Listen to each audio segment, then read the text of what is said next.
Such sights to show you. Hell yeah.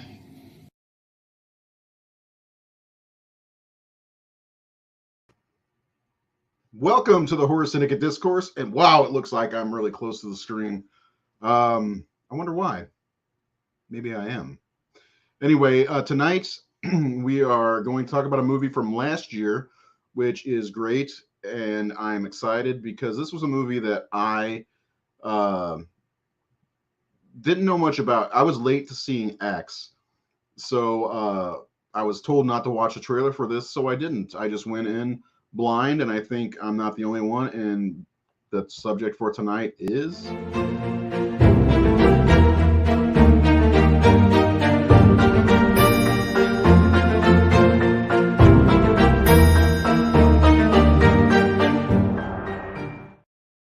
Pearl. So it's the prequel to the Ty West film X, and it's also directed, written, edited by Ty West, who I've loved. I saw House of the Devil. I always want to say House by the Cemetery because I'm such a Fulci freak. But I've been a fan of his since then. As soon as I saw that, I was like, I need to see what else he's done. He did a segment in VHS. Then he did a movie called The Innkeepers, and then The Sacrament came out a few years later. And I've liked Ty West, and he's actually in Your Next. So hello, I'll introduce the guys, and we'll get to the combo because there's a lot to cover in this movie. And this movie, I'm surprised. I gotta say, I'm very surprised by the community score, which is from our 5-star rating system that you all voted for, rated. It's way different than I expected. First up on the panel is Seth Aruni. Seth, how are we doing tonight? You're good. I am doing okay. How are you? Okay, I'm good. I'm glad to see you. Can't wait till we get together on Friday, if you know what I mean. And I think that you do, right?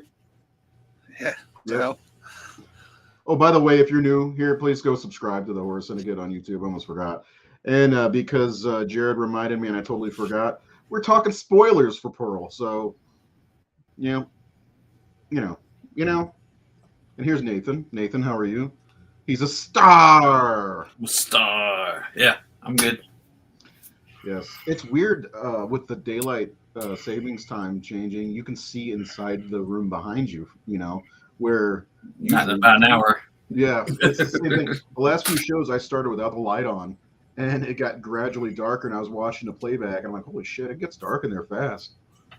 So we're going to, as soon as we get everybody in here, we'll go through and kind of give our first impressions of Pearl, and then we'll break it down by the categories we have, and Nate's got a bunch of scene grabs that he wants to go over as well. And Jared, my man, what's happening, bub? What's up, guys? Just Tutti Frutti over here. Tutti fucking Frutti. Fresh and fruity. It was good. Pearl was boring as hell. Well, hopefully we can change your mind on that tonight, because I watched it again last night, and I was as captivated as I was watching it in the movie theater. Because, man, I really enjoyed it. And we'll definitely get into a lot of this stuff, but the things that popped out for me right away were the saturated colors that kind of goes with the time, and Mia Goth's acting performance in this was just straight up amazing. I mean, she, like, I'd only seen her in a couple other things, and this one, man, she went all out. This is probably the best performance I've ever seen her do out of the 3 or 4 movies I've seen her in. X was good though. I watched X last night as well. But yeah, we definitely want to hear your opinion, and we'd also like to hear why, if you don't like Pearl, or why you like it. Let us know in the comments. So let's do the roundtable discussion on first impressions. Jared, what are some of your first impressions with Pearl? After seeing X in the theater, I was very intrigued because a lot of people don't know, or X is one of those movies that didn't really get much of a attention in the theater screen, but there was a after credits trailer about a movie called Pearl. Oh, I didn't know that. And so sitting through it now and getting just to see that 30-second snippet, I was like, what the fuck is happening? Like, I figured it was just a one-off. Like, he was just going to do this and we'd be all okay. But no, we are going into a whole nother world with this movie. Yeah, he's creating his own little universe, really. Yeah. And then seeing Pearl in the theater by myself, I was literally by myself in the entire theater. There was nobody else there. Yeah, I could have farted and yelled and like took a shit on the seat. Nobody would have known. you should have. No, yeah, it was well worth the ticket price because I was completely enthralled with Pearl. And X had you sitting on the edge of your seat in a weird way, very uncomfortable way. This one was different because there was more character development, and we actually got to see he is in X. Yes. So I enjoyed it. I did too. Sure. We got a comment about how it was barely horror. Nathan, why don't you fix that? Tell them why it's more than barely horror, and also tell us what you thought of it. I don't know what horror is any fucking more. I know, right? I watched Pearl Harbor with Ben Affleck today. I think that was horror. Horrible day. Yeah. My wife and I went and saw it at a matinee because I did catch X in the theater. We both loved it, and I really liked Pearl. Everything about it. I thought it was a great character study. I mean, my favorite movie is Taxi Driver, so I'm going to love this because it's in the same ballpark as that. It's about a person just slowly deteriorating and moving towards violence, and those are my kind of movies.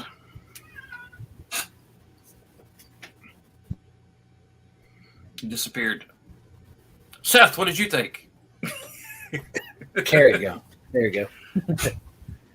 Well, so I saw X in the theater without seeing a trailer, and I didn't know what to expect. So I really enjoyed it for what it was. And when I heard about Pearl, I didn't stay to the end credits. I didn't know that there was a trailer at the end of X. But when I heard about Pearl, I decided I'm not going to watch the trailer for it. I'm just going to go see it blind, just like I did with X. And I'm glad I did. And unfortunately, I was the only one in the theater. There's a running theme here. Yeah. But what I really like about it is how different it is from X. Mm-hmm. It's got a completely different style, so it's connected. But like you said, it's more of a character study. And I really like that about this. I prefer sequels that don't. I mean, I obviously I do like stuff like Friday the 13th and Halloween, stuff like that, where almost every sequel kind of looks and feels the same. But I really appreciate sequels or prequels that can have a completely different storytelling style, a completely different visual aesthetic. And I thought that was what was really good with this one. And yeah, I understand what the guy was saying about barely horror, because there's not a lot that happens throughout the movie until that's like 20 minutes. She kills a couple, she kills an animal, stuff like that. But it's very much focused on her and her life and her family and all the things that she's going through as she's trying to achieve her dream. And that's another thing I like about this is about someone who failed to achieve their dream.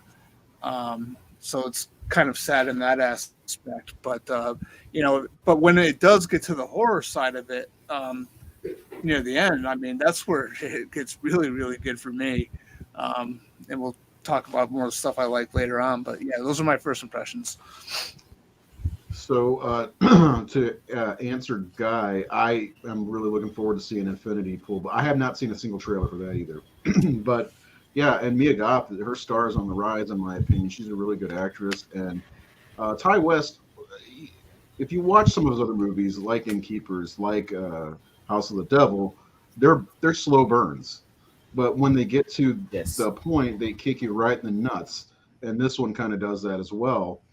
And it's, there's a lot about this movie that you got when you're watching, you got to understand, like Nate said, it's a character study, and you just watch. When it does get to the horror side of it. That's us. Is that us? That's us talking. No, I was gonna post that. I quoted Scorsese the other day because Scorsese really liked this film. Oh, did he? Because he kind of knows a little bit about filmmaking. Mm-hmm. Just a little bit.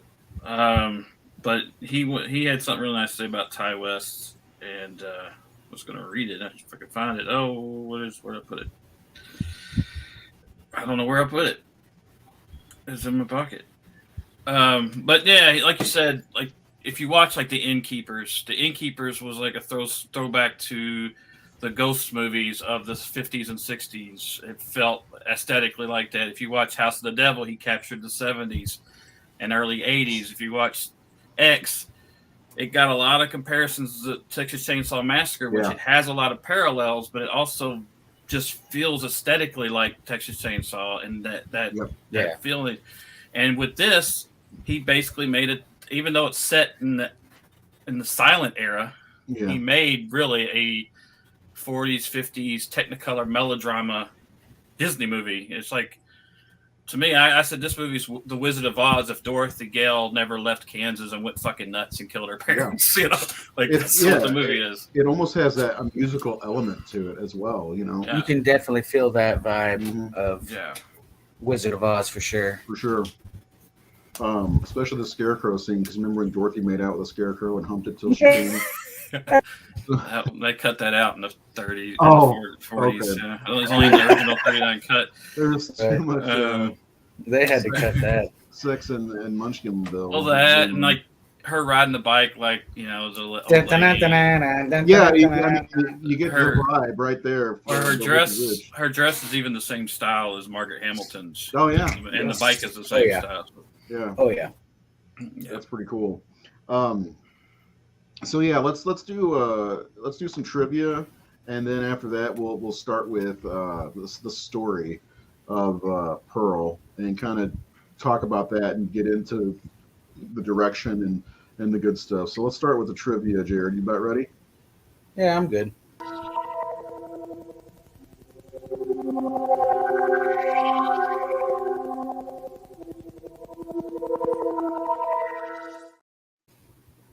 You look so happy there. I know. Anyway, go ahead, Jared. Fire away. I wish I could sit in a director's chair and just have that cheesy look on my face all day long. On a bridge where nobody's driving. All right, so I got a couple, and one of them is going to be a big influence on what I want to discuss later on in the podcast. But the actress that was to play Pearl's mother, Tandy Wright, apparently she was the intimacy coordinator on X, which I didn't realize that was a thing. Wow. It is now. So apparently it is now. Put your hand here. Put your hand on her face or the boob. I thought that was very interesting. Yeah, I read that. Okay, yeah, I could see that. But she was initially offered the role of Ruth before the filming was even over. And German actor correct went with it immediately because of that. There's another one that he's the one after seeing X, obviously Pearl was at the end of the trailer or end of the credits, but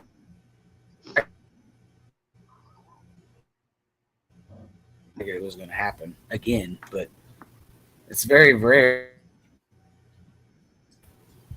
The Ring or Harry Potter that they film, movies simultaneously like that, especially like with independent budgets like that. I thought that was kind of cool. Another one, the film is set in 1918, and the Spanish flu is very prevalent going on. Everybody was kind of scared about that, so that is kind of an interesting tie-in to the coronavirus today.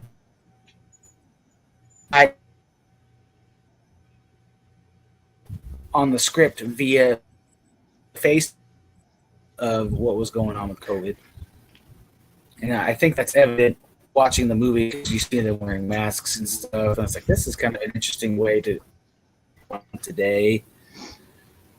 Another one that I thought was interesting because I was discussing with my fiance. Apparently, Ty asked Mia to watch Whatever Happened to Baby Jane and The Wizard of Oz, which we already kind of discussed a little bit. But yeah, so he actually had those two movies in mind going into filming. The What Happened to Baby Jane kind of got me because as I was talking with her, I've actually never seen that movie all the way through. I've heard a few things, Joan Crawford with the whole clothes hangers scene. Wire hangers. No more. Yeah, we all know that scene. Like, I've never seen that movie all the way through, though. Oh, that one's Mommy Dearest, though. Mommy Dearest. Yeah. Is that Mommy Dearest? Yeah, the Baby Jane is the one with her and Betty Davis. Yeah, in the wheelchair. Yeah, it's pretty. Oh, okay, I got that confused then. Mommy Dearest. It's a biography about what's her name? Joan. Carrie Fisher. It was Joan Collins. Joan Collins. Not Joan Collins. Joan Crawford. Joan Crawford, and Faye Dunaway played her. So it was about Joan Crawford's life. But, yeah. Got you. Okay. Yeah. Okay, so my last one will actually tie into something I want to discuss a little bit later on. The monologue at the end of the movie with Mitzi. Okay, I didn't realize this. I knew it was for, I guess it was almost 8 minutes long total. Consists of 17 different shots, but the last one that didn't shut away was literally 5 minutes and 30 seconds. And that, I guess that would be my spoiler. That is probably my favorite scene of the entire movie. Her confession to Mitzi. There's a lot of good ones. Yeah, that scene. That's when you're like, holy shit, this girl's a powerhouse. Also, like you talked about that last shot, like where she's smiling. I read that was like I think it goes on for like 2 minutes. Yeah, it wasn't credits. It wasn't planned. Ty just didn't say cut and was seeing how long she could do it. She wasn't supposed to do that long. So she did several different smiles. Like, are we done? Yeah. Want to do this one? Yeah. Apparently, there's like one moment where she jigs head like, call cut, motherfucker. So she did that until she teared up on one of them. Yeah. That adds so much to that smile. If you watch through the credits and then you see that single teardrop from her eye, it's like, shit, man. That's what directors do. Is he's watching that, he's going, oh, this is good, I'm going to keep going, and that's what is like a spontaneous in the moment thing, and it's one of my favorite final credit scenes ever. I agree. Yeah, that's God. Yeah, you and Jared, both you guys, man. That's one of the things I did love about this. Was the movie was fun. I had fun with it. I love the mother being the way she was, and always having like the scene on the dock. She's like, "Why do you hate me?" But I love all that stuff. But like when it gets to that confession scene with Mitzi, I'm like, I remember thinking to myself like, "Holy shit!" Like that's a performance. Like I didn't think much of her in X, but man, I'm like. Now I'm watching for Mia Goth stuff because of that scene, that monologue scene. I really loved it. But let's let's dip into the story a little bit more, because there's a lot to this movie, and it's also kind of a simple story in a way, but when it comes down to it, this movie's a slasher, right? Just like Yeah, X. I think it's a slasher film. Yeah. It does have the slow burn element to it, which I love, a good slow burn, because when you get a slow burn, you're building, and this movie is building intensely throughout the entire movie. It starts off kind of, her dancing around and all that stuff, and then you realize her mom's a overbearing German. By the way, when I was in the theater, she started speaking German because her mom's the first one to speak. I'm like, I hope this isn't a German viewing. Like, I was like, uh-oh. But I like that that's how they introduce the mother. She's using the German language rather than speaking to her in English to, like, it's whenever she wants to, like,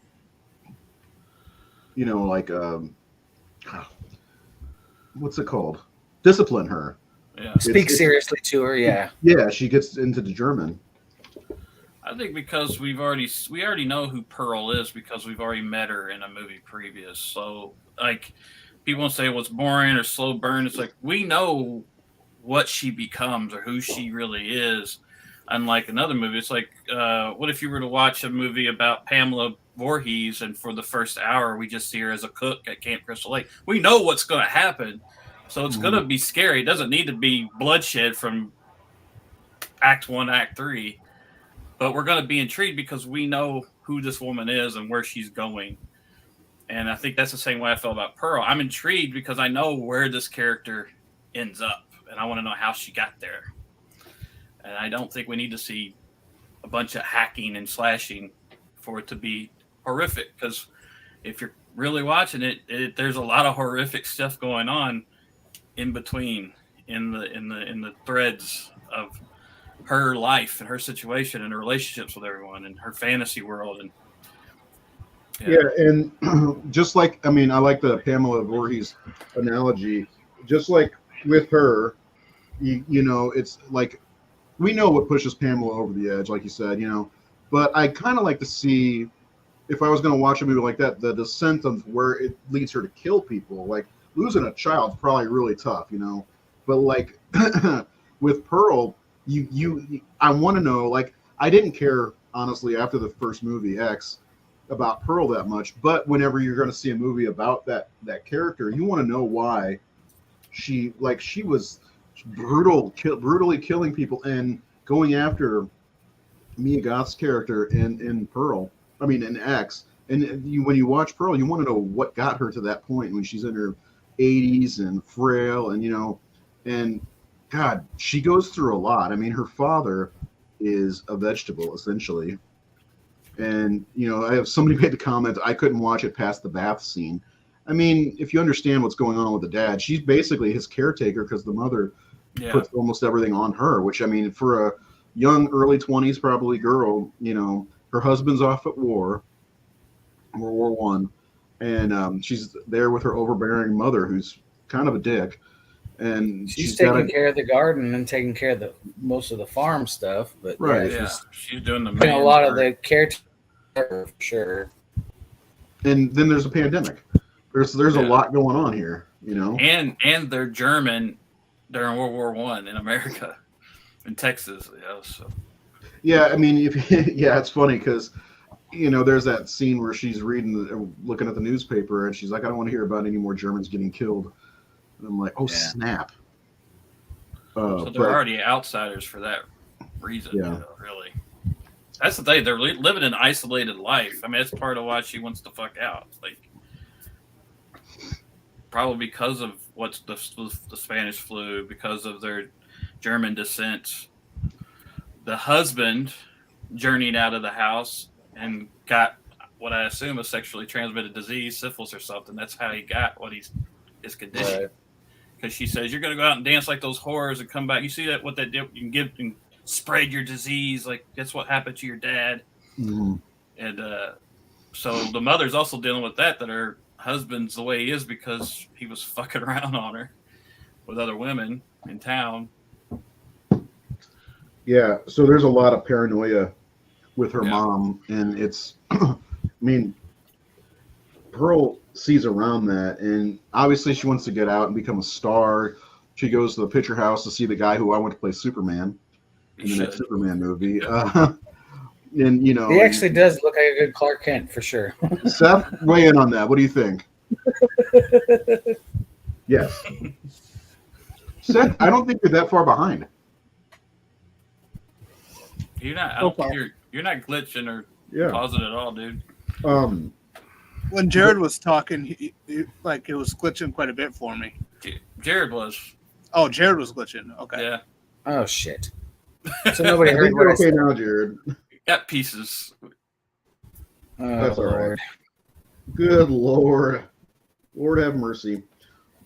But anyway, yeah, I mean, that's one of my favorite things to see. We've talked about this in some of the other movies we've talked about over the years. I can say over the years now because we've been doing this for years now.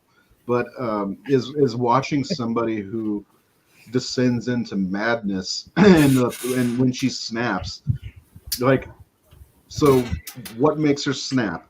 What moment do you think made Pearl snap exactly? Well, we get. Oh, go ahead. I mean, with Pearl, I mean, it was something that was always wrong with her. I mean, she mentioned later on in her monologue about how it started off with killing small animals and things that couldn't fight back. So there was always something wrong with Pearl.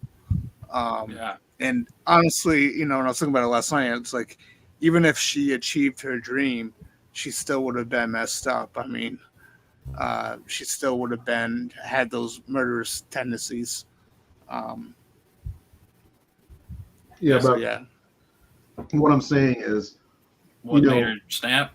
Made her snap. Yeah, I think it was her mom, because we had this great dinner scene. That's, you know, horror has a lot of great dinner scenes. This is like the Hereditary dinner scene, you know, where the did mother. Did we ever do Hereditary? I don't know. Yeah, we did. I think, didn't we? I don't know. Yeah, we did that with. Circle back around. You did that with Roman and them, right? Yes. Oh, that's right. So yeah, like she basically tells her, like, you're going to do all this. You're going to go out in the world and people are going to see what I know you are. Mom knows she's fucked up and she's weird and she's dangerous, and I know what you do, and I've seen you when you don't know anyone's watching or paying attention, and I know what you are, and you're going to go out there. And so her mom's basically exposing that you are damaged, you are not fit for society, you are, you know, blah blah blah. And I think it just comes out in rage. And I think killing her mom is an accident when her mom catches on fire. Yeah. But once that happens, once that candle's lit, once it's there, and floodgates open. It's opportunity. Because I don't I don't think she's about to go on a killing spree, because I don't think she kills her father out of anything, but she's leaving. And no one's going to be there to take care of them. So it's I think it's more pity or put him out of misery. My scene is about that, so I won't go too far into it. Yeah. Well, also, you know, at one point in the movie, she's on the dock with her father, and you know, it looks as if that's the first point. Yeah. Feed him. I looked at that as that, you know, she kind of has, you know, sympathy and knows that he's not. I mean, that's not a quality life, you know. Pull the plug, and that's what I thought she was kind of doing. That just because she's got these murderous tendencies. Yeah. But and he was the only one she was regretful over. She mentioned in her monologue. Right. The second part, after taking her dad out to the dock, was taking one of Theta's eggs to the barn and destroying it. The alligators. Yeah. Like, you knew once it's like you know where she's at. And that was before. It like mixes with seeing Howard explode walking home. And I was like, in her mind, she wants Howard dead too. She's almost like, I think she wants him to die in battle so that she'll be free, because she wants to be like the projectionist when he says, I'm a bohemian, I can go anywhere I want at any time. And she's like, that sounds like a dream. Yeah. So she's tied down to everything. She's tied down to Howard. She's tied down to... So really, like, she wants to be rid of it all. And, you know, the projectionist, it's the way that he looks at her, which is a great fucking scene, a great performance from her. It's her listening to him in the barn and reading and knowing, why did you just go cold on me? Like, she could feel that he's terrified of her. Just what her mother just told her. People are going to see what you are and who you are. So that's one of my favorite scenes in the movie, actually, is that scene in the barn where he sees like how naive she is, but also how screwed up. There's screws are loose there. She slipped up with the dog remark. Yeah. What's your dog's name? I don't have a dog. What? Yeah, it's like that scene of he like what's his name? Cronenworth? Is that his name? Something like that. Like, I like the way he plays that part because he keeps looking at the ground when he's lying to her, and she knows damn well that he's lying. You know, that's one of the oldest tricks in the book. This notice if somebody's lying, they tend to look at the ground, and he's trying to be nice and everything, and that's the moment right there. Like, I think the mother was like like I said, the candle was lit, but then him is really where she's like, fuck it, you know, because he was in her mind, he was her ticket out.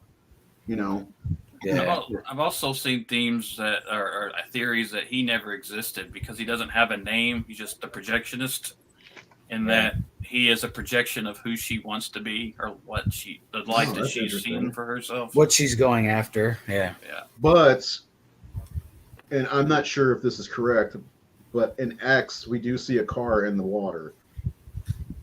So, and I just assumed, like, because I watched X last night because I had to. I'd never watched them back to back. Which, by the way, do yourself a favor and do that because it's great. But yeah, Did you watch X first? No, I watched Pearl and then X because I wanted to do it in chronological order.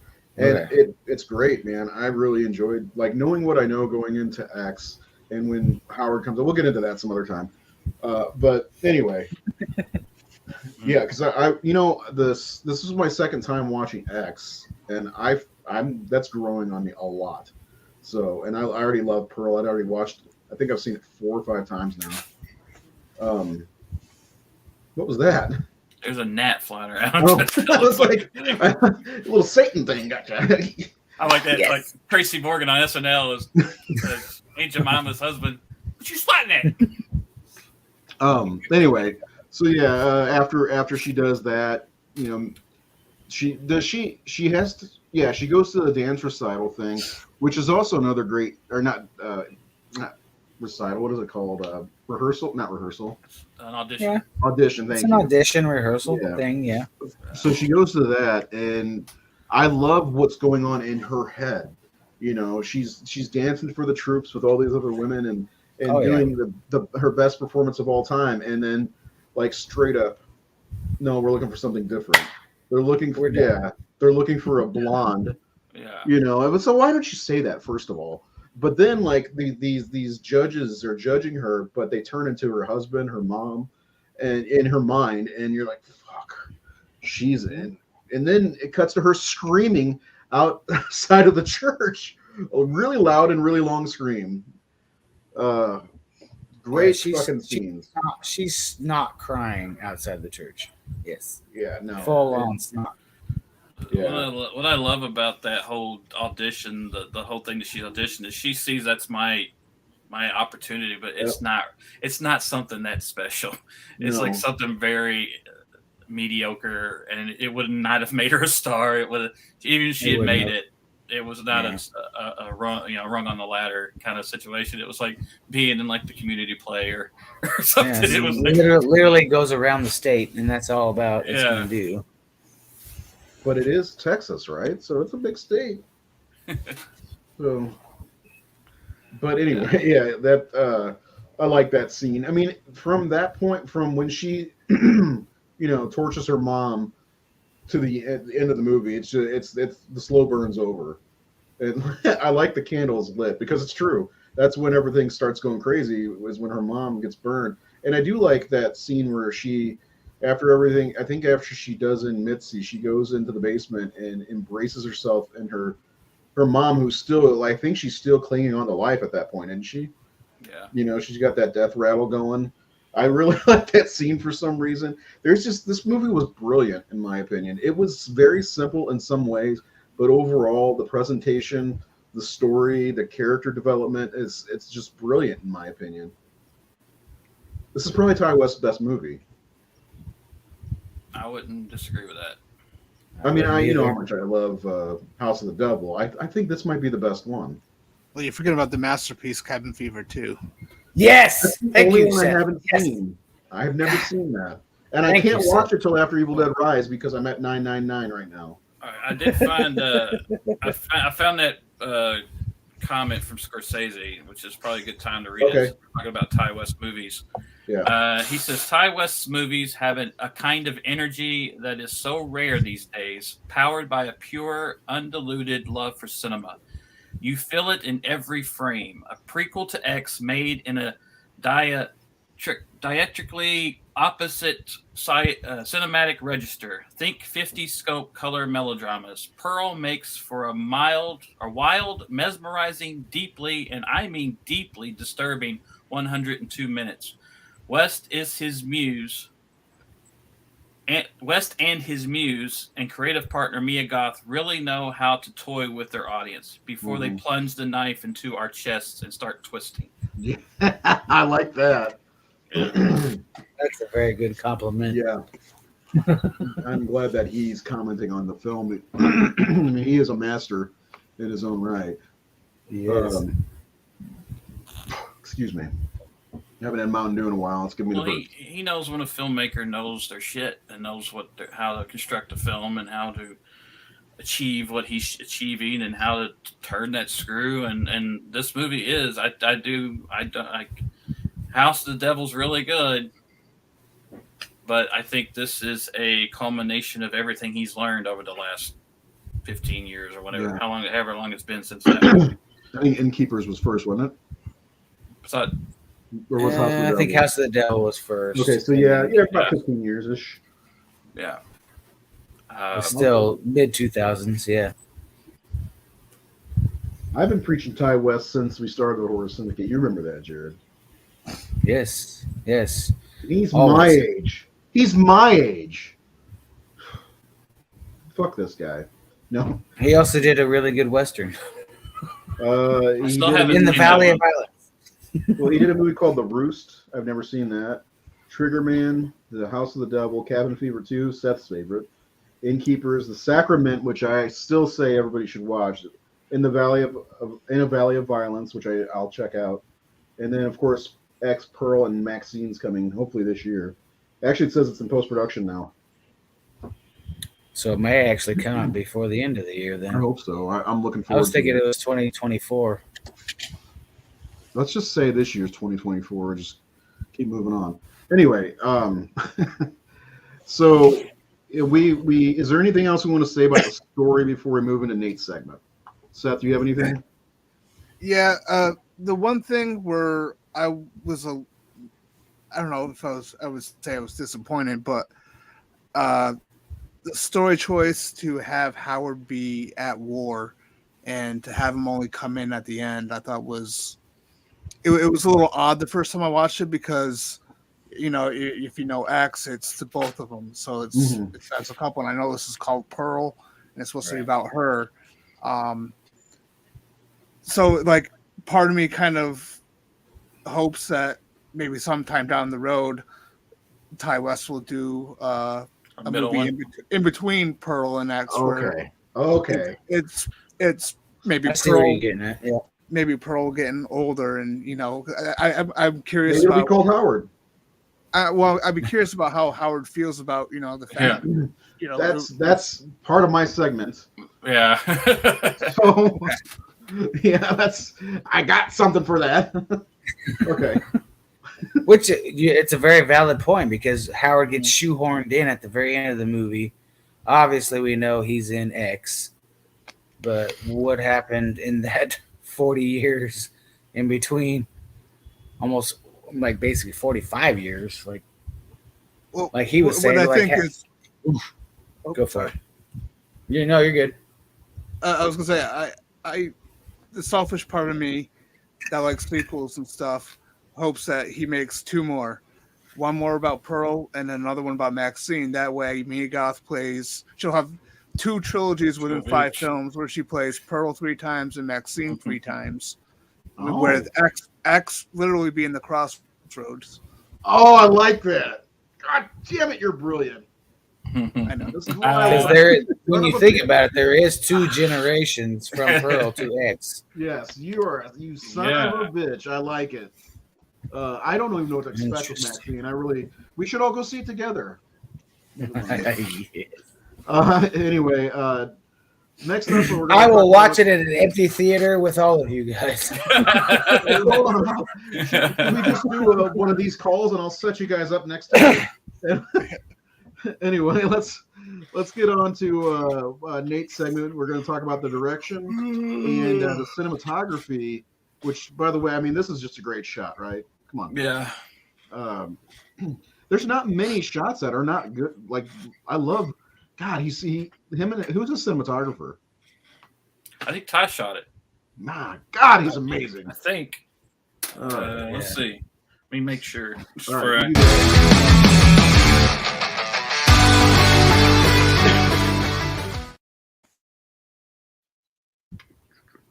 did you figure it out in that 7-second span? I'm getting there. I will do it over again. All right. No, Elliot Rocket. Well, Elliot is a fucking genius. Elliot Rocket. He shot the Innkeepers and X. Oh, Okay. somebody he knows really well then. Yeah. Yeah, this has also got me want to revisit the Innkeepers, and I think the Innkeepers. I don't know. Did we do House of the Devil? He shot House of the Devil as well. We did. Damn it! Now I don't like you, Seth. We have not done Cabin Fever 2 though. Spring Break. Oh my God, that's Yes. Nate's like. Well, I'll be busy that week. night. I think I'm busy that night. I haven't even seen it actually. No, hold I haven't on. either. The second one, Cabin Fever 2. Yeah. I think I did see that one. Isn't I that the think I one did. with the prom or something like that? And I've Yes. seen The Sacrament. You don't have to push that one on me because I've always been interested in Jim Jones. So, Dude, I loved it. It was kind of a found footage film, which is different for Ty West, but it's got the I can't remember his name from You're Next, but one of the brothers, the one with the beard who he's in it, and I like him quite a bit actually. But yeah, I think The Sacrament. We should do an episode on The Sacrament. Honestly, we should do a Ty West-a-thon. I generally I've been a fan of his for the last decade and a half. So, plus his segment in VHS is a standout. Second Honeymoon, I think, is what it's called. So anyway, Nate, we've got some screenshots here of kind of towards the end. Now, unfortunately, when you sent them to me, they all came in scrambled. So we're gonna have to try to do this as best as we can. okay. I think is this the first one? Yeah. So I was going to yeah. look at the scene where she kills her father. This is where everything starts to really escalate. In this scene, she's opened the door talking to her mother after murdering the projectionist outside. And she's now going to take her responsibility of taking care of her father. But as you can see, he's fucking terrified because he just saw his wife die or burn alive and he couldn't help her. He couldn't do anything. So here's a man of the house who's watching his whole family fall apart and he can't do anything to help stop it or save them. And so, she shows up with this great shot of it's a rack focus. It starts with her in the mirror there. They got this mirror. So we can get both of them in this shot and see how very up close and intimate, how terrified he is. Mm-hmm. And then it cuts to a close-up of her dipping a sponge into the water of the bath, still covered in blood. Now to wash her father off, to clean him up. I guess he's messed himself. And yeah, she's wiping him up. And then he's looking at her. And she looks up at him, noticing the way he's looking at her. One of the things I have to say about this, though, if I can interject for a second, is this is a guy who is, for the most part, emotionless, but you can tell he's terrified. Oh yeah, You know? I think I was trying to. I think he may have some prosthetics that kind of give him kind of a stroke look to his face because that side of his face that's kind of dead there kind of looked like it could have been prosthetics. But yeah, he's acting. I mean, no one talks about him, but his performance reads completely. It does. And it's all in the face and the eyes, the entire movie. Yeah. Eyes especially. Hell yeah. So he's looking at her, and we know what he's feeling. We know what he's thinking here, even though he's not moving at all. And she looks over at him. I wish you wouldn't look at me like that. She could see what he's feeling and thinking. You're judging me. Yeah. You know what's going on. And then I think the next shot is her picking out the red dress, which classically represents evil, the devil, sin. She's putting on red, going from a farm girl to embrace her womanhood and go off and dance in a burlesque type show, I guess. So she comes downstairs. Hold on, is it downstairs first? Yeah, she goes. She's going. Actually, she's heading out the door, and then she stops here and looks over at him. Mm-hmm. He's And all then There's a downstairs. And she yeah, sees him sitting there. She even dressed him nice. yeah, yes, she did. She dressed him up, but then she walks in, realizing she can't leave him there that way. Well, she looks at him. She drops her bag, and she does a little twirl. How do I look?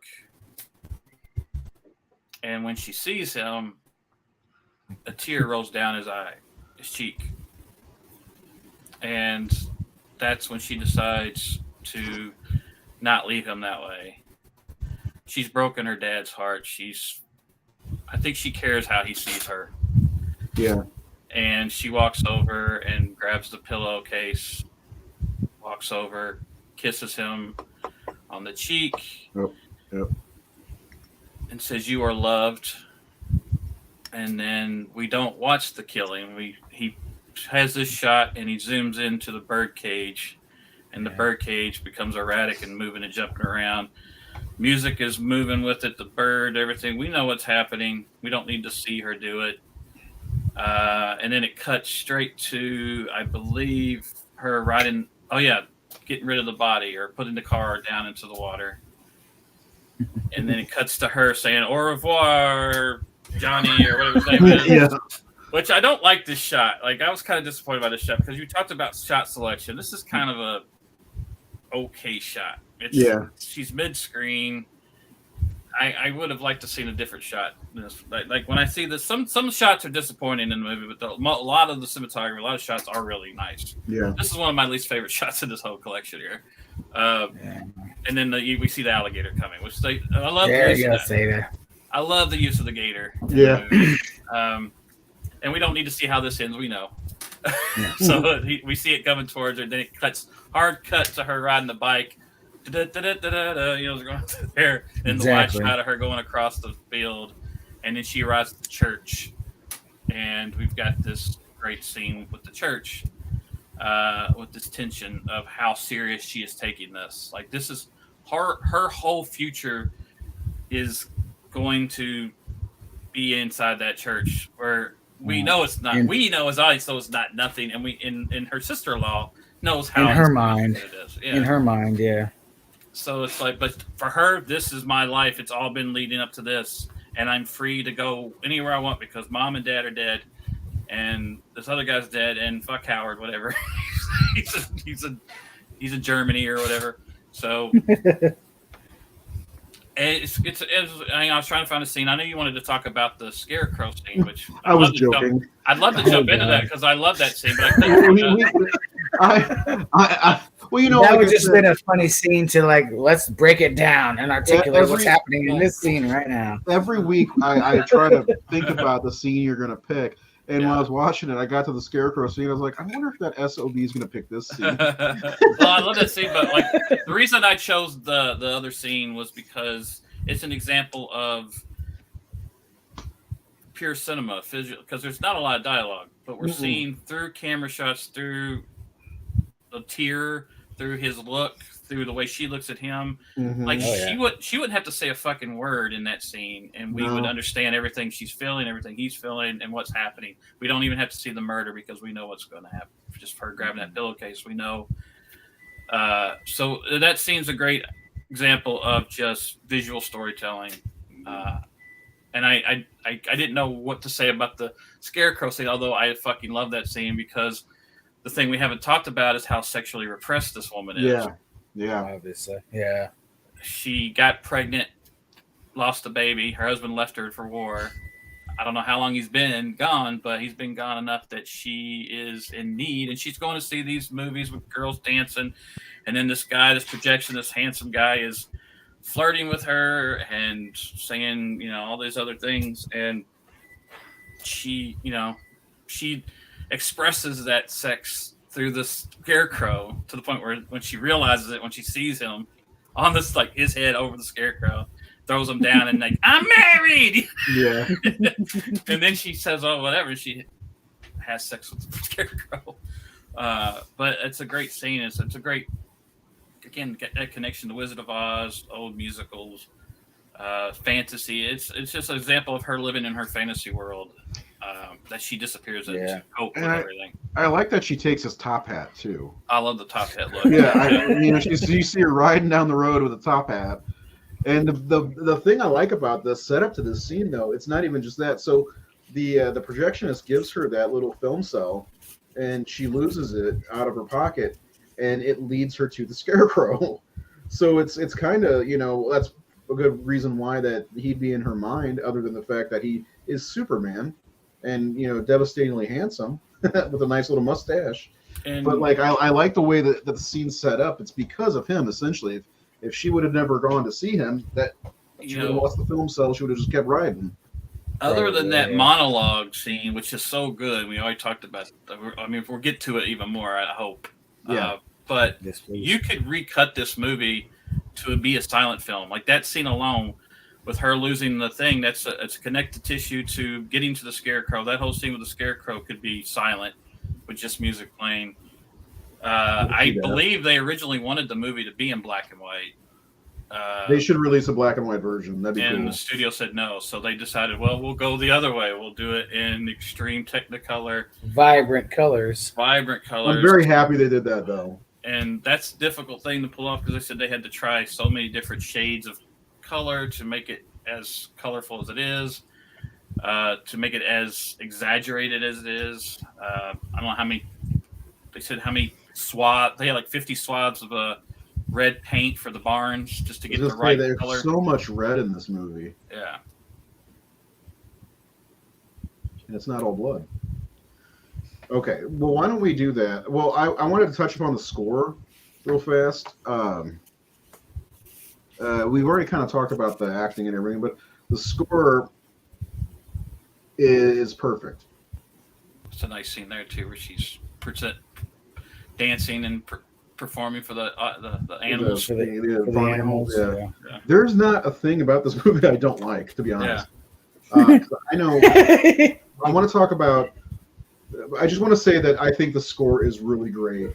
A lot of people don't notice scores sometimes, and I'll be honest. There's times that I was watching Armageddon. Remember that movie with Bruce Willis? And by the way, have you seen his filmography for the last 5 years? He's like done 200 films in the last 5 years. He's done like 1,000 action films with Chad Michael Murray and these like extreme C or D listers. I'm looking at it because I was looking at his filmography yesterday after watching Armageddon the other day, and I'm like, Jesus, Bruce Willis. He had to get some things done before he lost his mind. That's funny. He knew what was happening to him. He was trying to make as much money for his family as he could, and for his own medical bills and stuff. Yeah, I get it. It's just there's a lot of like he made a trilogy in like a year and a half. It's like, who is this guy, Lucio Fulci? I think that's why he sold his likeness. Didn't he sell away his likeness for like AI for his voice and his face, so they could maybe keep making him money movies, so he could keep making money. That's good. I mean, he's a smart guy. Anyway, I didn't want to get into Bruce. I love Bruce Willis, though. I think we all do. But where was I going? I got thrown off by Bruce Willis. Oh, I am not sure. Like the score of Armageddon, like it was almost unnoticeable. You know what I'm saying? Like I was thinking about it after the movie. I was like, that movie is not as good as I remember it. And I was like, was there music other than like needle drops? But this movie, Aerosmith? Yeah, Aerosmith, yeah. But in this movie, like there are so many like musical, like it's emotional. This score, and I just really enjoyed the score of this movie. I wouldn't mind having this on a. It on a flows soundtrack. like an old style film, very Yeah. whimsical at times. Yeah. Mhm. And Yeah. He knew what he was doing, man. Yeah, they don't do that anymore because we don't have movies like that period. So that's what's even great about him doing this period is that he gets to do the score, the musical score as well, and be as melodramatic and as huge as he wants that they would not do in a normal movie now because people would think it's corny or something. Yeah, or dated. and that's one of the best things about this movie is it can be looked at as a movie that won't be dated because it's from 100 years ago, set 100 years ago, and I don't know. I love the score. Go ahead, Nate. Yeah, it's as key to this movie as people using all the synthwave for all the '80s throwbacks. Right. That we've been getting for the last decade. It really sets you in that mindset that it's in the early 20th century. Also, I do like that they did acknowledge the 1918 Spanish flu, and they kept calling it the bug. They call it a pandemic on a couple of occasions. They get to throw in the people wearing masks, and they were writing this during the pandemic. Right, yeah. So I wonder if that had a lot of influence on it. So there's two scenes I want to talk about before we, get into anything else, because I do have 4 questions for you guys. The first scene I want to talk about is the one we've been talking about, the monologue. Her confession to Mitzi, and how that scene alone elevates Mia Goth into fucking a new stratosphere as far as actress goes. The way like she played that was brilliant. The way it was directed, and even Mitzi, who barely said anything, you could see how uneasy and how it's just. You could see in her mind the wheels are turning. How am I going to get out of here? How am I going to get out of here? But let's talk about that a little bit because I know you guys like this scene too. And Seth, the next scene I want to talk about is your favorite scene. So yeah, you know what I'm talking about. So Nate, why don't you jump us off on this one? Well, for starters, I don't know how long that shot lasts when she's talking to Mitzi, because at one point we never see the sister-in-law again. We just stay on Mia. Yeah. It's about 6 minutes long at the end. 6 minutes long that's taking a big risk as a filmmaker to keep on one shot and let the actors carry 6 minutes of film when the movie's starting to really gain momentum. But it's because of you have to have good writing for starters, but you also have to have an actress who can keep it interesting and keep you locked, and she does, and the writing's good enough for it, and her performance is good enough. I mean, we can't praise her without praising and I think she co-wrote the movie too, so we got to give Mia so Mia and Ty writing together and her performance makes that, the fact that we're talking about that being one of the best or being the best scene is a real achievement, because in other hands it could have been a failure. It could have wore people out. It could have bored people. But I also think I would hang on every word, man. It's such a wonderful monologue and a reveal, and we know we're immediately worried about that girl. Like she's sitting there listening. Right. How do I get out of here? And I don't know if that's what Seth wants to talk about. Is the scene that follows? No, it's not that. Okay, we'll get to it. But go ahead. Because I know he liked it. He posts about it, and I do love it. How when she walks out of the house, like, oh, I guess I'll go home. And Mia just comes out nonchalantly and walks over and gets. Which is also one shot. All one shot. Yeah.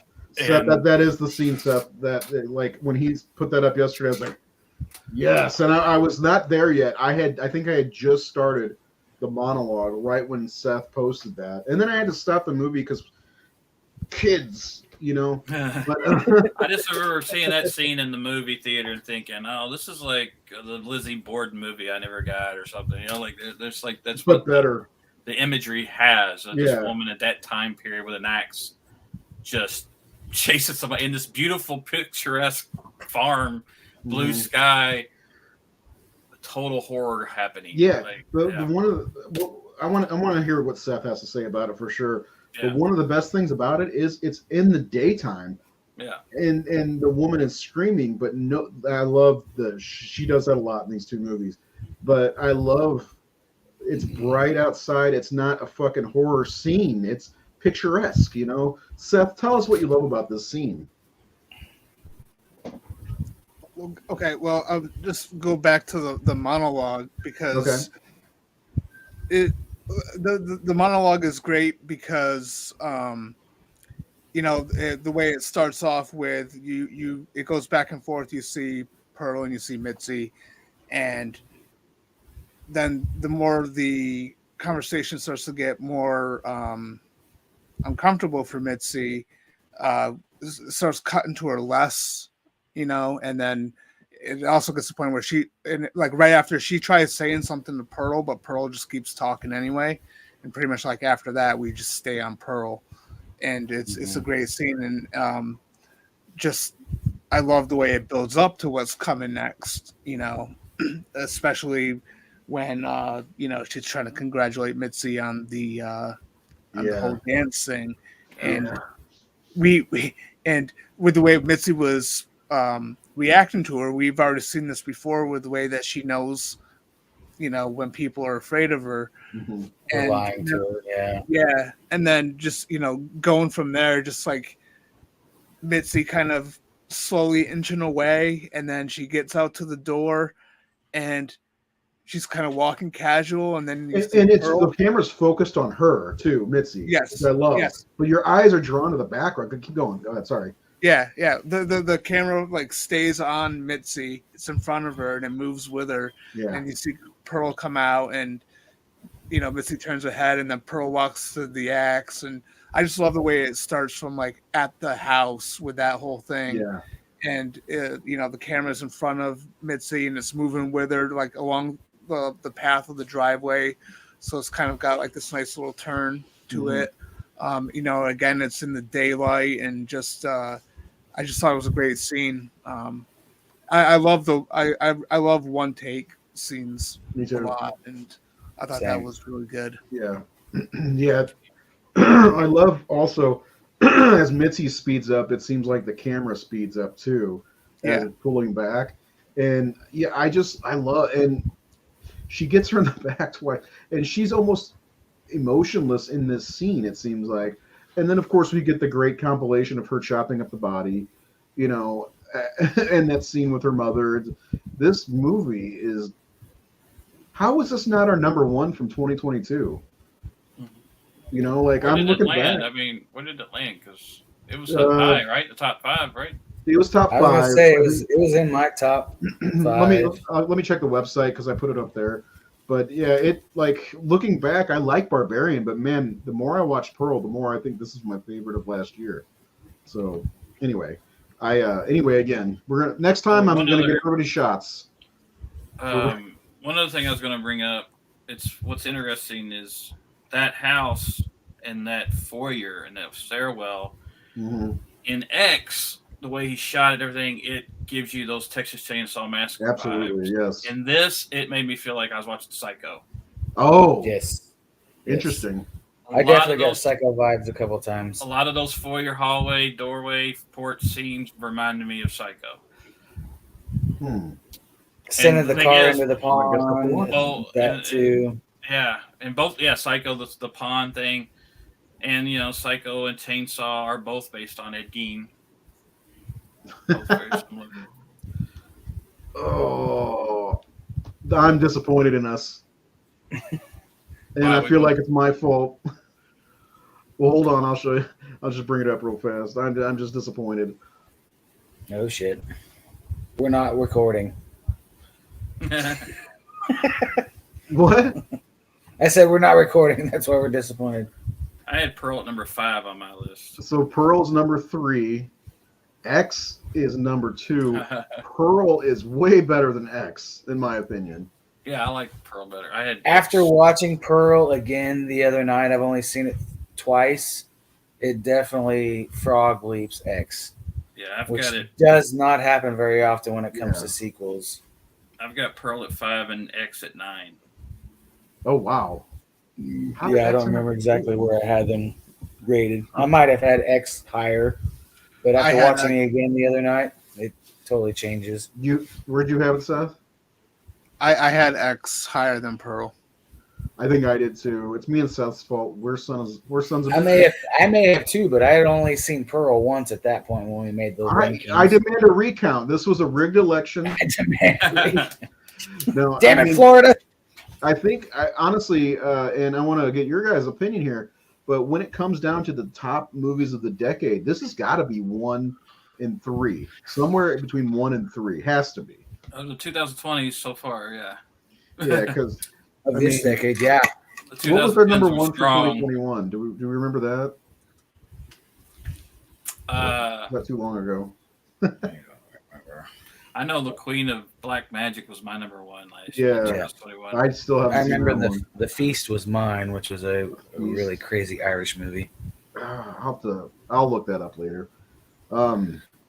But before we move on to our final thoughts, I just wanted to weigh in on that monologue also. Yeah, please do. Obviously, horror does not get there just desserts or just deserves when it comes to actual awards and Academy stuff. But that monologue, we already kind of alluded to it before, like that made Mia Goth a true actress to me. I thought that 7 minutes alone could have been enough to get at least acknowledgement for an actress award. Obviously, that would have been a lead actress award, which I don't know if would have been, enough. But at that point, like even it's kind of hard. Yeah. Because supporting actress, obviously she was the lead actress, but I mean that I don't feel that the performance as a whole in the film would have been enough to get a lead actress nomination. But that 7 minutes alone, I think, deserves something. Some kind of recognition, because like you were saying, Ray, earlier, like you are literally hanging on every word she's saying that entire fucking time. And she's crying, like you see snot dribbling out of her nose, like she just killed that entire scene. She did. Over the last 6 years, we have seen countless female supporting lead role like performances in horror that are completely overlooked by the Academy and the industry. From Essie Davis and Babadook, Florence Pugh in Midsummer. Oh yeah, of course Toni Collette in Hereditary. Oh my God, she's just a bombshell when it comes to acting. She's amazing. She's a treasure. Lupita in Us is incredible. Mm-hmm. And Mia joins it with this movie. That pedigree, that group of women who aren't getting. And she may be just, again, as powerhouse in Infinity Pool. I haven't had a chance to see it yet. Yeah, I can't wait to watch that. That's going to be one. I think she probably is in that. Well, I have a bold prediction for you. I think Mia Goth is going to be the horror actress of the 20s. So she already is. I mean, she already is. She had a kind of a smaller role in Suspiria in 2018, and then with X in Infinity Pool now, she seems to be in Pearl, of course. I heard rumors that she may be cast as the Elizabeth in the Frankenstein movie that Del Toro is making. Oh wow! Yeah. Oh, I could totally see that. She definitely has the dated old timey look, especially when her hair's up and you put her in a nice old dress like that. She's got a timeless look, honestly. She could look like she's from any time period, Sure. All right, so I've got some questions. Are you guys ready for some questions? And anybody who watches this now or later, please answer along. I have 5 of them, so let's get to it.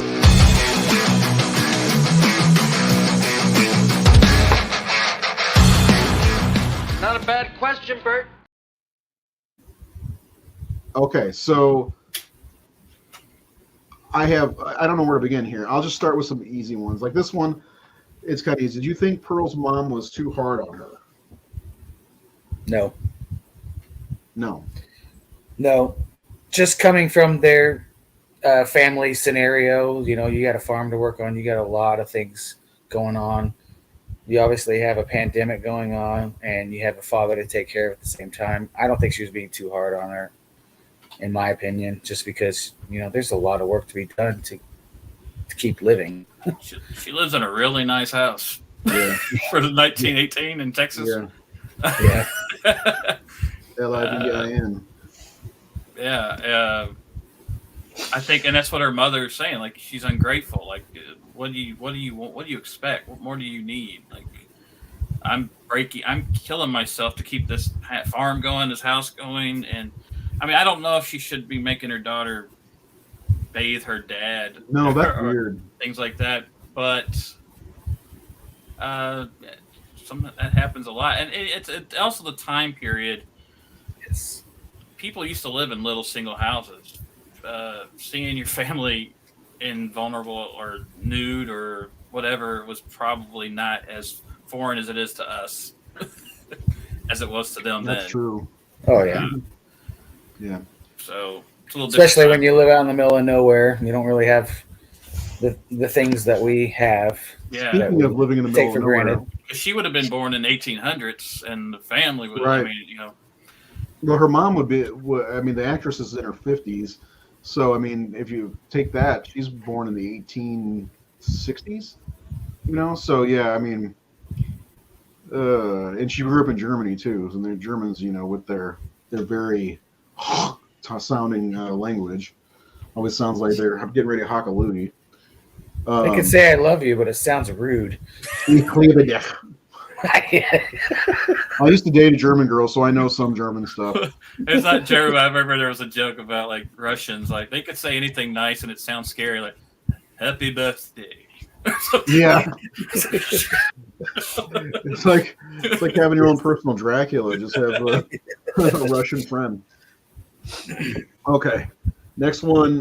We kind of answered this already, but was she pushed to her breaking point, or was she broken? And she was definitely broken.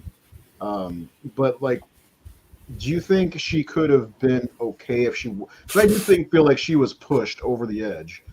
I know she was broken because she killed other animals and stuff. But do you think that if not being pushed by her mom and her surroundings and everything that was going on, do you think she would have been fine? Or do you think she still would have snapped at some point?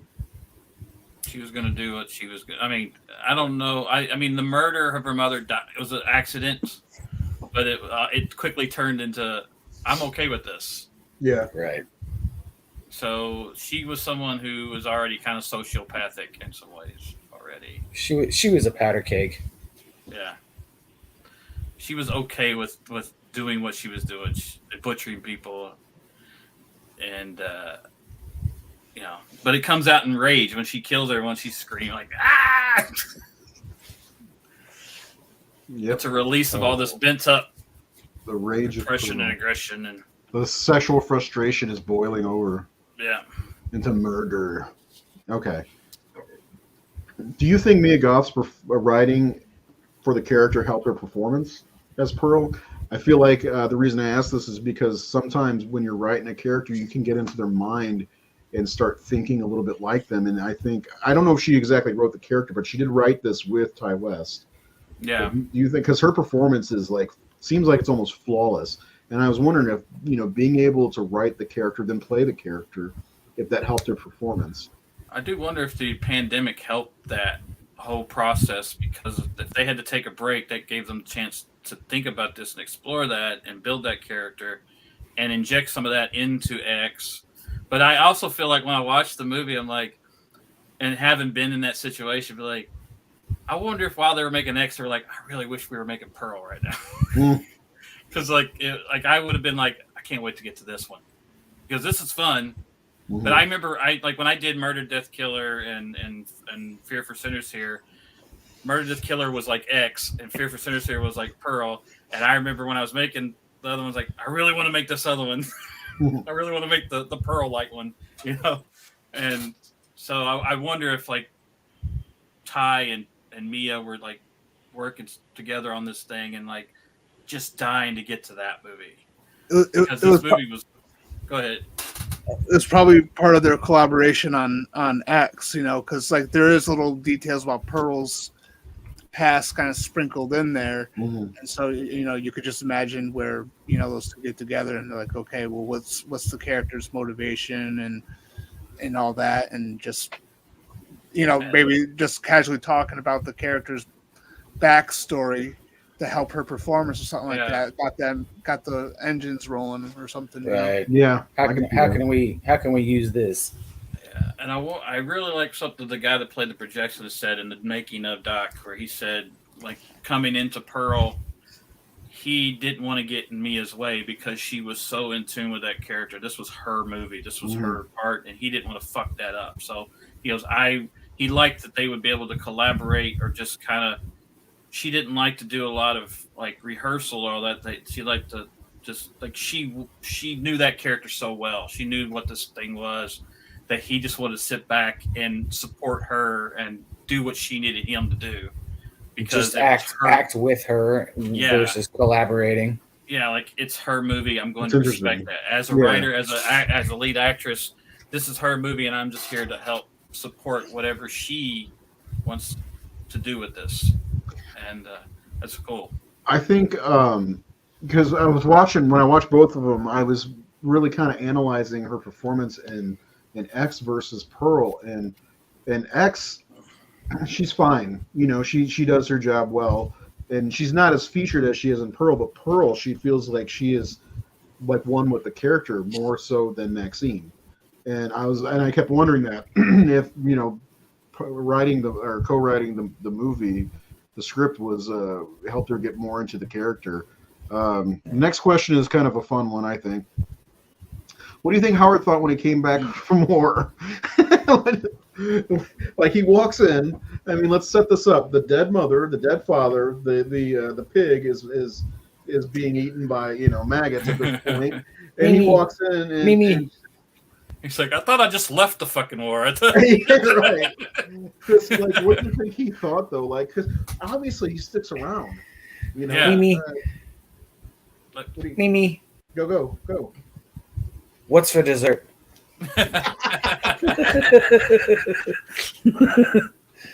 Two words. I'm fucked. Yeah. I can never leave this farm again. Do you think that he knew there was something wrong with her before he left? He had to have known, You would think. He was an idiot. Well, But the thing is, he left his whole family for her, though. That's the thing. Like, he left wealth and luxury for her, so he was in love with her. I was just going to say that because I mean, even in X, there's that scene with them talking, and like it seemed like he genuinely did love her. When the first time he saw her, he said, "Yeah, he just had a bum ticker, and he just couldn't put the balls to her." But he does, and then he gets scared by Jenna Ortega's fucking whatever that was. I really liked X this next time I watched it. All right, so but you got to like. What does he do? Why does he stick around? She murdered his sister. Complete devotion. Maybe he didn't like his family. I don't know. And I said, he was just completely in love with her. Maybe she's got a magical vagina. And very scared of her. That's why I want to see just one more with these. Okay. It's done. We're gonna make it happen. There you go. Would you like to see more of Pearl? Oh, sorry. He's a mind reader. Yeah, thanks. So let me ask you this, Seth. So there's 61 years between Pearl and X. Pearl takes place in 1918. X is 1979. That's a lot of time to cover. And Pearl could not have been the only incident if her husband Howard was acting the way he was acting in X, because he was acting like it was a usual thing. And not to mention when at the end of the movie, he's talking about like, is this she the one? Like, how many times do you think this has happened? We need to do. We need to do Prohibition time. Ooh, the 30s. Yeah, we need to do Prohibition with Yeah. the bootlegging and all that shit going on. Oh man, that would be cool. What Seth? You have to have a thought of this. What is your thought? So that would you would think that would be about 15 years if she had a kid after 1918. I don't think they had kids ever. I don't know. I'm if they saying did they either. didn't have kids. Yeah. But still, you have the Great Depression, you got Prohibition. That would be an interesting take. And WW2. Well, he wants to see Howard, so. But then, I don't know, maybe would Howard be too old at this point? Maybe not to go to World War II. Because it's only like 20 years, 20, 30, 25 years. Yeah, I'm not sure how old they are. I'm saying mid-20s. So if it was 1942 when he went to war, that would be 23 years. So he'd be in his mid-40s probably. That's probably too old to go to war. Once a Marine, always a Marine. Right? So Seth, tell me what, like, you have some thoughts. I want to know what if there's a Pearl sequel before X. What would you do? Well, I would do it with the characters maybe a little bit older. Maybe have Howard start to have his medical conditions start to take place.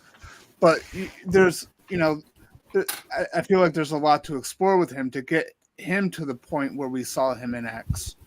Mm-hmm. To the point where he was on board with it. So I would kind of like to see maybe where he is conflicted. Maybe, she told him about his sister. Or who knows? Maybe she didn't tell him. Maybe they think that she went with this dance group on this tour and all over the place. That's true. Disappeared. Yep. Right. But maybe she left with this projectionist from a movie theater. But I totally didn't sleep with. They became Bonnie and Clyde. Yeah. But maybe he's, suspicious. But then again, I don't know, because, the monologue was all about her trying to get the courage to tell him everything. Right. And to say that she's going to fix everything. But, there would have to be some sort of incident at some point, some sort of conflict that would get Howard to the point where he would have to do what he has to do to protect his wife. Basically co-sign on all of her craziness. Yeah. Jesus. Yeah. Okay. Because we get Pearl's journey, between Pearl and X, but we don't get Howard's journey to where did he get to that point where he was okay with everything. And right. I mean, because he was kind of, even though Pearl was doing the killing in X, most of it, like, he was kind of like, he was presented as the major threat. He was, for an X, yeah. Okay, quick question. How many people do you think this alligator's eaten? Over the years? Yeah, because it's the same one in X, right? It's got to be. Yeah, well, I guess, probably not. That's like 45 years. How long do alligators live? Time, don't they? They're pretty old. I mean, I guess if this was a baby alligator, maybe. I don't really know. I just think like turtles and other things, they live like 20, 25 years tops, tortoises. So it's time for the community score, and I'm curious to know if you guys have any thoughts on what it might be. And we're doing percentages. So what percentage do you think Pearl landed on? And out of 1 to 100, Nate, what do you think? I've seen mostly positive responses to this movie, so I'm going to say, from what you've had others, 93. Okay, Seth, what about you? I'm predicting like 77. Okay, Jared? 87. Nate is the closest, 92%. Holy shit! I was like, holy shit, when I saw this. I was like, this is great. I think this is awesome. Are the people who follow the horror syndicate seem to like this movie. But it's fucking boring. It's so slow. We also had over 19,000 people chime in.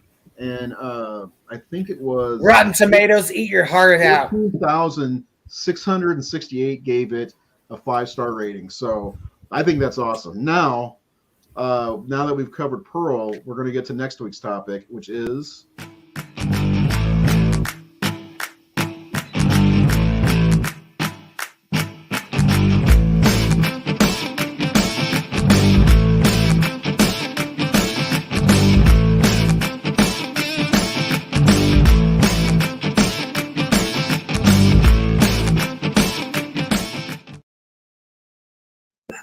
Next week we're talking about X.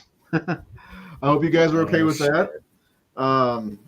May as well, right? We did Pearl. Now let's talk about X.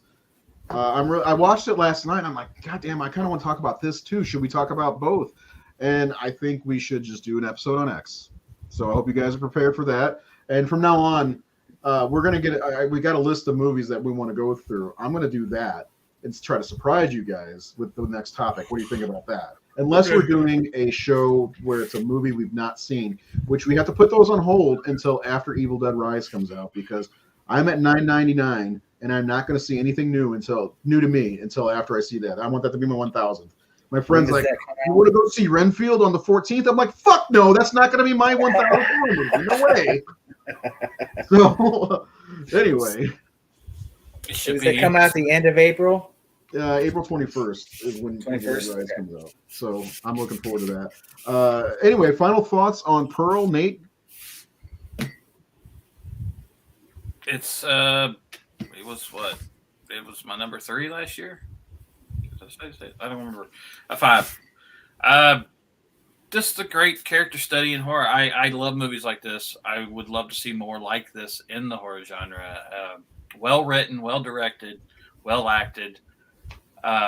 Different from other. Seth talked about how different X and Pearl are. I love that because one of the problems with slasher franchises is just repetitive. Everything feels and looks the same. And here we have 2 completely different movies, not only in look and color and cinematography, music, style, everything, but in story structure and what it's focusing on. We got a group of people, we got an ensemble film, and then we got a character study really focusing mostly on one character. And I love that. So I hope that Maxine is also extremely different from the others and employs all of the 80s excess style of filmmaking, which it looks like the way he used the font with the chrome and all that. Like it's total. It looks like he's knowing what Ty West has done with House of the Devil and X and Pearl and Innkeepers, where he kind of plays in those periods and he goes full bore with it, with style and look and color and everything. So, I maybe we'll get that. Yeah, I'm hoping it's like really cheesy 80s, like aerobics and like the LA scene kind of thing, where it's not just, we're going to throw synth score in there. We're going to know. I want full excess 80s, big Thigh masters and cocaine all around. Yeah, coke, leg warmers and all that shit. Masters of cocaine all around. I like that. Yeah. I want to see, the Playboy Mansion, all that type of shit. I mean, that'd be great, actually. So, like, we were talking about comparisons, like the Texas Chainsaw Massacre to X.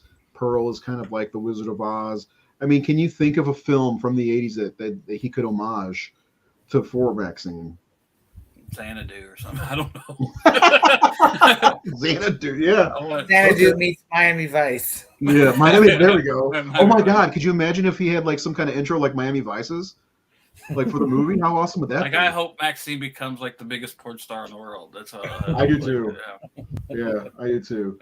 I mean, they did name drop Debbie Does Dallas and X, so maybe she'll be right up there. But I wonder if she's going to have breast implants, because in the 80s, that's when they started getting big, didn't they?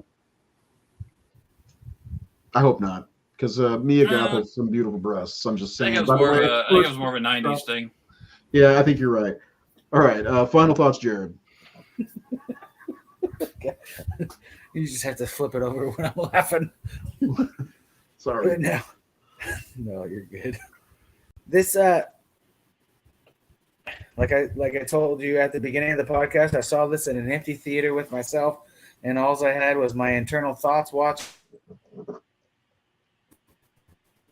Watching it again last night with my fiance, I got a better grasp of it, because sometimes, you always have that, inner monologue of how things go, but unless you can actually talk to somebody else about it, it kind of falls on deaf ears, because it's, obviously your deaf ears, but you don't have a chance to actually like internalize it and actually discuss it when you watch it yourself. This movie was way better than X. and I loved X just because it was out there and it was, in your face. It did what it wanted to do.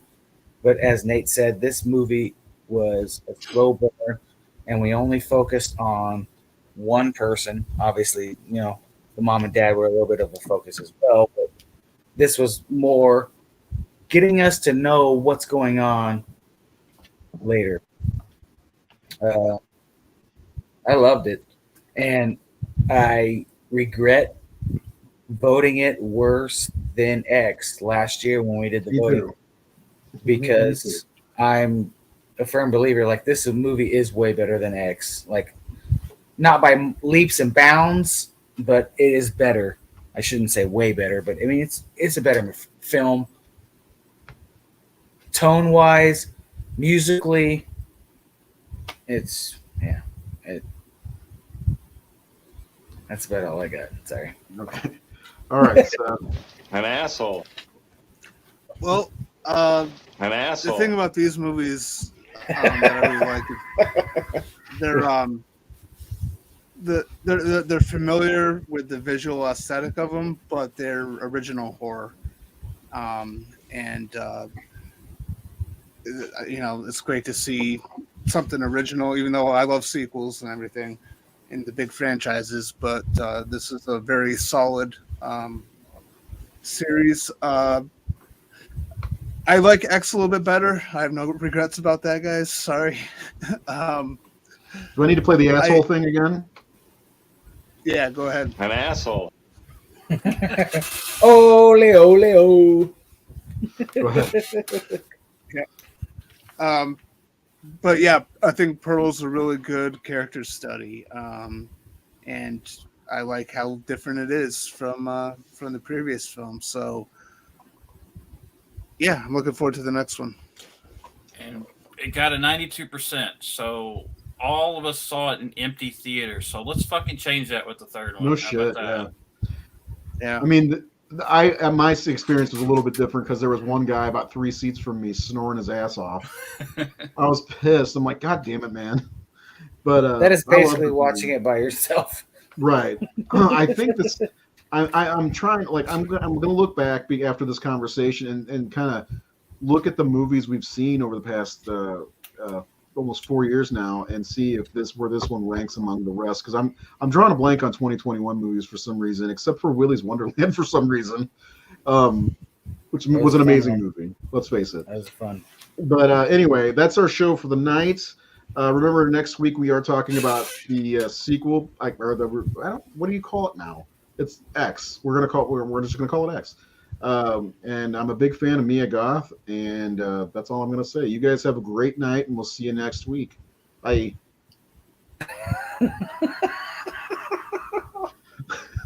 Can we get you laughing?